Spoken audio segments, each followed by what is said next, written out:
And there's with it on, and there's with it off. Look at the huge difference that makes. This looks so much better in my mind. The paper looks smooth.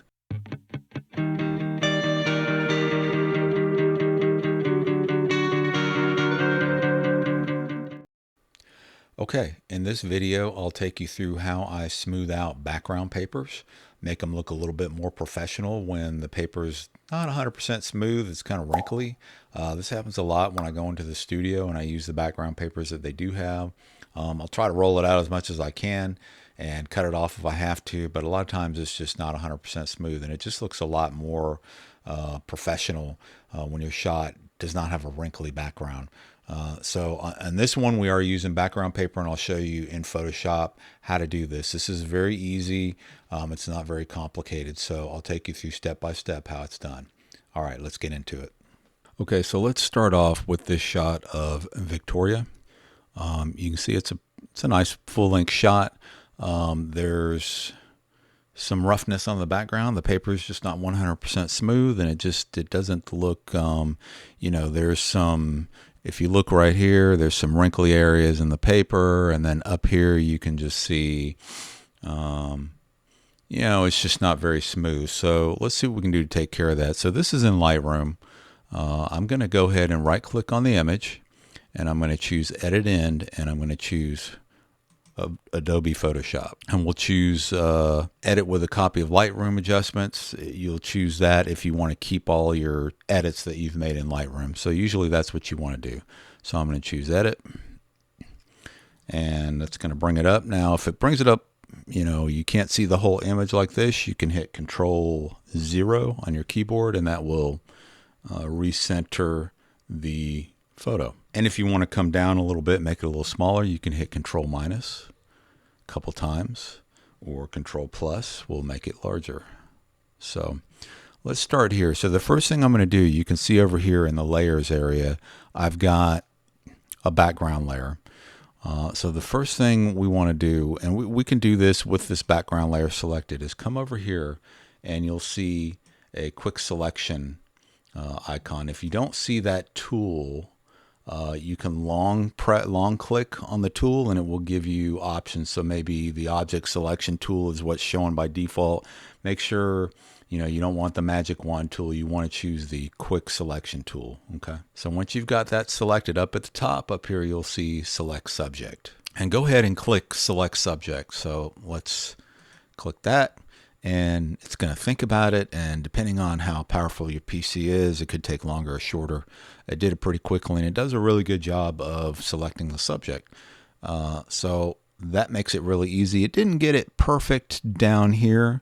You can see that I've got a plus here, and it really it selected some of the background right there. So I can hold down my Alt or Option key, and that little thing turns into a minus, right? My little selection circle. So I could click maybe once, a couple times, just to try to refine this selection. Yours might have been perfect.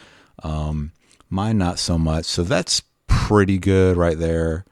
Let's see. Yeah, that's better. And then right here, it got a little area. It looked like it was getting part of the buckle on her shoe. Doesn't have to be 100% perfect, because we're really going to work on these areas out here and try not to get into her too much, but that's pretty good. So once you've got your subject selected, you're going to right click anywhere on the subject, right click, get your menu, and choose Select Inverse. Now what that's done is it's selected the background for you. So she's not selected. So if I want to start painting brown on here to kind of smooth the background out, it's not going to paint over the lines, so to speak, into her. It's just going to work on the background. Okay. Now what we're going to do is go down here to this little plus down here at the bottom, and that's going to create a new blank layer. So make sure you do this. Make sure you create this new blank layer, and you can see it's blank. It's got no pixels in there. So what we're going to do now is come over and pick our paintbrush tool. That's this one right here. If you don't see it, long press on it. Maybe the bucket tool is over there, or the pencil tool. Make sure you've got the brush tool. And come up here to this thing right here, bring that down and make sure hardness is set to 0%. If you have it set to like 50%, you'll get streaks as you're painting. So I want it to be very soft brush, hardness 0%. Now come up here, ignore all this other stuff. All you're going to look at is the flow. And let's set the flow to like 15%, okay? And this is just how much paint is coming out of the brush. So 15% is a real light flow, right? So now what we can do is if on your keyboard there's a left and right bracket key that's next to the P key. There's a left bracket and a right bracket. Right bracket resizes your brush, makes it bigger. A left bracket makes it smaller, just like that. Now I'm using a pen and tablet. You could use your mouse for this. Pen and tablet takes a little while to get used to, but once you start using it and you get the hang of it, you'll never go back. But you could use your mouse for this too.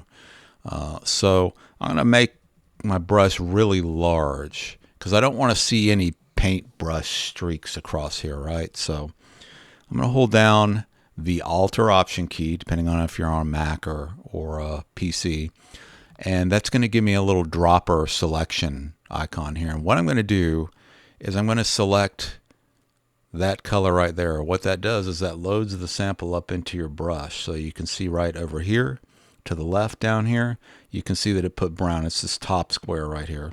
It put that color brown into my brush. So now if I start painting, look at the background. You see how it kind of smooths out?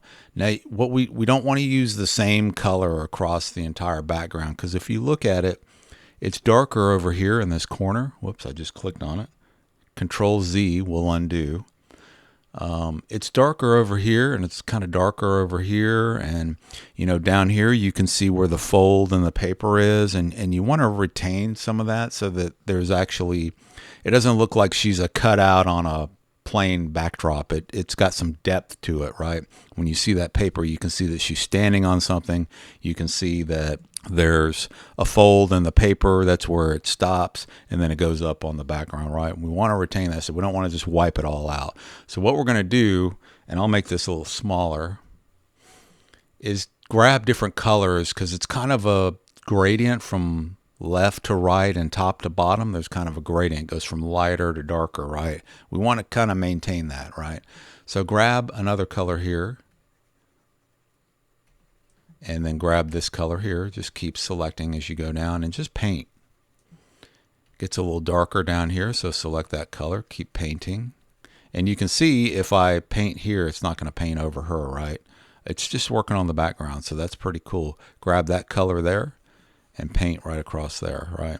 And be careful you don't paint over this fold too much. There's a little spot right there we'll fix, but so if I turn this layer off, I can hit this little eye right here, turn that off, and look, you see how much that smooth things out? I'm going to turn it back on. It's just made it a lot cleaner, right? And we've maintained some of the gradients in the color. It's a little lighter over here, but over here, let's hold down that Alt or Option and let's click this dark color in the corner. Start painting in there, right? And then click, it's a little lighter as it goes down, so get that color, paint there, right? And get this color and paint there. And there's like a little shadow here from where the light fall off was, the light was up here to the right, coming down here, and there's a little shadow. I kind of want to keep that. I don't want to color over that shadow too much. I'll have to do it a little bit. But see, this right here is bothering me. I've got wrinkles in the paper. So let's grab that color right there, paint that, and let's grab, let's say that little darker color right there maybe. Grab that right there. And then right here, I'm going to kind of make it smaller. I'm going to grab this color right here, and I'm just going to kind of wipe right across there. And so we've kept the background the way it is. I may make the shadow, I may go over that just a tiny bit. Let me grab like this color here, just right there. That looks pretty good. Now, if you zoom in, remember Control plus or Control minus, zoom in, you can hold the space bar down and then click and drag the canvas to move it to where you want to. You see the paper is dirty down there too. That's not cool either. We probably should have cut it off before we started. I think she had been walking on it, and You know, the shoes get the paper dirty, and I always take, I don't know if you see some of my videos, I'm in my socks. I always take my shoes off or whatever if I have to walk on the paper, so I'm not, or I try not to walk on the paper. But a lot of times you'll have models and they have shoes and they get on the paper and it gets dirty. So what I would do here is keep going. Let me make this a little smaller. I'm going to grab that color right there, and look at that. It just kind of cleans it up. Grab this color, go across there. Let's grab maybe that color, go across here, this color, and go right across there. And you know, you don't have to get every tiny little spot. As I zoom out, you're not going to be able to see it anyway, but maybe try to get that right there. And you're just being real delicate with this. But so I'm going to turn the layer off again, hit this eye over here. And you see that? There it is. You can kind of see the dirty paper. I'm going to turn it back on, and I've cleaned it up. Turn it off. Look at all that. Clean it up. Now let's hit Control 0 again to recenter. And there's with it on, and there's with it off. Look at the huge difference that makes. This looks so much better in my mind. It just, the paper looks smooth. I'm going to come up here and click this selection square, and I can just click anywhere out here and it deselects everything. So really, I'm done. I've cleaned it up quite a bit. Again, that's without smoothing it out, and that's with smoothing it out. It looks so much better, and I've retained the fold down here. I didn't color over all of that, right? I've retained the shadows down here. I didn't color over those, and some shadow here, and that helps retain some realism and some depth in the shot, right? You can tell that the paper ends right here and then goes up, right? So that's, you don't want to just wipe out the whole background and have it one color. It looks fake when you do that. So that's really all there is to it. If you like this video, give it a like. Give me a subscribe if you can. I've got a small channel. If you appreciate this work and you enjoy it, please consider subscribing and giving it a like and hit the bell and all that stuff. So thanks again for watching. Bye-bye.